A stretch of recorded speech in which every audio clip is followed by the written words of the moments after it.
ฟิล์มขาวดำม้วนสุดท้ายที่ถ่ายในทริปสแกนดิเนเวียเพิ่งได้ล้างเมื่อไม่กี่วันก่อนนี้เองค่ะอย่างที่หลายคนคงรู้ว่าเราเป็นคนสนุกกับการถ่ายรูปประมาณหนึ่งถึงเดี๋ยวนี้ไม่ค่อยได้ใช้เวลากับมันเท่าไหร่แต่ก็ยังคงเป็นอีกสิ่งที่เรากลับไปทำมันเสมอเพราะมันเป็นการบันทึกช่วงเวลาที่สัมผัสได้ง่ายที่สุดสำหรับเราวิดีโอนี้อาจจะไม่ได้ยาวมากและมีแต่ภาพจากฟิล์มขาวดำทั้งหมด6ม้วนเราจะขอเล่าสั้นๆถึงแต่ละเมืองจากความรู้สึกของเราแล้วกันนะคะออสโลเป็นเมืองที่เราจะแปลกใจมากถ้ามีใครรู้สึกไม่ชอบได้ไม่เถียงว่ามันมีมุมน่าเบื่ออยู่บ้างเพราะแม้แต่พื้นที่ที่วุ่นวายที่สุดยังเงียบกว่าชนบทของบางประเทศเราอาจจะพูดเกินจริงไปคนที่นี่ก็มีความสนุกในแบบของเขาเหมือนกันมานึกๆดูแล้วออสโลเป็นเมืองที่เราสนิทกับเขาน้อยที่สุดใน3เมืองนี้เลยแต่ก็ทำให้รู้สึกว่าสบายใจเหมือนเพื่อนที่เป็น introvert แล้วได้นั่งเงียบๆข้างๆกันเราเป็น introvert ที่ชอบการได้ connect กับคนได้คุยกันจริงๆเพื่อค่อยๆใกล้กันมากขึ้นแต่ไม่มากเกินไปแค่พอให้รู้ว่าเราจะไปต่อด้วยกันได้หรือเปล่าแล้วให้เวลากับทุกความสัมพันธ์เรารู้นะว่าเวลามันมีจำกัดแต่เราจะไม่เร่งอะไรที่อยากจะให้มันเติบโตช่วงเวลาที่สต็อกโฮล์มครั้งนี้ทำให้เรามองเห็นความเป็นจริงของโลกมากขึ้นหลายครั้งที่เราถามตัวเองว่าจะไปเมืองนี้อีกทำไมไม่มีเพื่อนไม่มีครอบครัวอยู่ที่นี่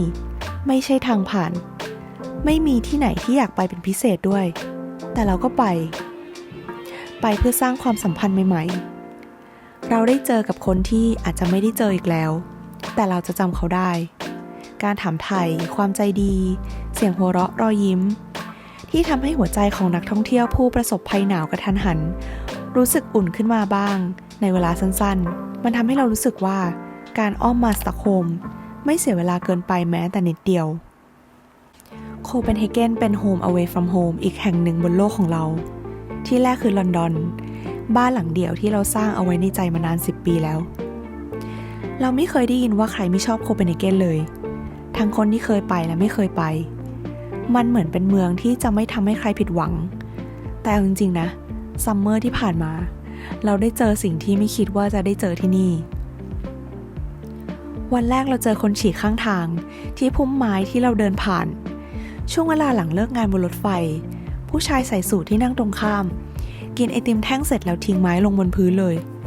และบางถนนก็สอนเราว่าจากจุด A ไปจุด B ไม่ได้มีแค่เส้นทางเดียวบางครั้งเส้นทางที่อ้อมกว่าอาจเป็นเส้นที่ปลอดภัยกว่าแต่อย่าเพิ่งเข้าใจผิดนะคะเราไม่เคยเห็นโคเปนเฮเกนเป็นเมืองแห่งความฝันอยู่แล้วเราเคยบอกทุกคนแล้วว่าครั้งนี้เราได้เห็นความเป็นมนุษย์ของคนที่นี่มากขึ้นรู้สึกว่าเราเข้าใกล้กันได้มากหน่อยเรายังเชื่อว่าทุกที่มีข้อดีและข้อเสียของมันแค่แต่ละเมืองเนี่ยมีไม่เท่ากันแค่นั้นเองไม่รู้ว่าคนอื่นเป็นเหมือนกันไหมเวลาที่ไปเมืองที่เคยไปมาแล้วเนี่ยเรามักจะไปที่เดิมๆที่เราชอบเริ่มทำอะไรเป็นรูทีนมากขึ้นเริ่มมีการเปรียบเทียบเริ่มรู้สึกถึงกราฟหัวใจที่ไม่ได้เต้นแรงเหมือนครั้งแรกอีกต่อไปแต่ถึงอย่างนั้นก็ยังมีแง่มุมใหม่ๆคอยมาทำให้รู้สึกว่าเราไม่ได้คุ้นเคยกันขนาดนั้นมันอาจจะเรียกได้ว่าเป็นการรักษาระยะห่างหรืออีกอย่างคือทั้งคนและเมืองก็ต่างเติบโตกันไปตามกาลเวลาและยังเป็นสัญญาณที่ดีมากๆว่าเรายังต้องทำความรู้จักกันอีกเยอะเราชอบแบบนี้มากกว่าสัญญาณที่บอกว่าคงไม่มีอะไรจะต้องทำความเข้าใจกันมากไปกว่านี้แล้วเชื่อไหมว่าการเดินทางไปโคเปนเฮเกน2 ครั้งที่ผ่านมานอกจากจะทำให้เราได้รู้จักกับคนที่นั่นแล้วยังทำให้เราได้มิตรภาพจากคนที่ไปที่นั่นเหมือนกันอีกด้วยมีหลายคนที่บอกว่าชอบดูคลิปของเรา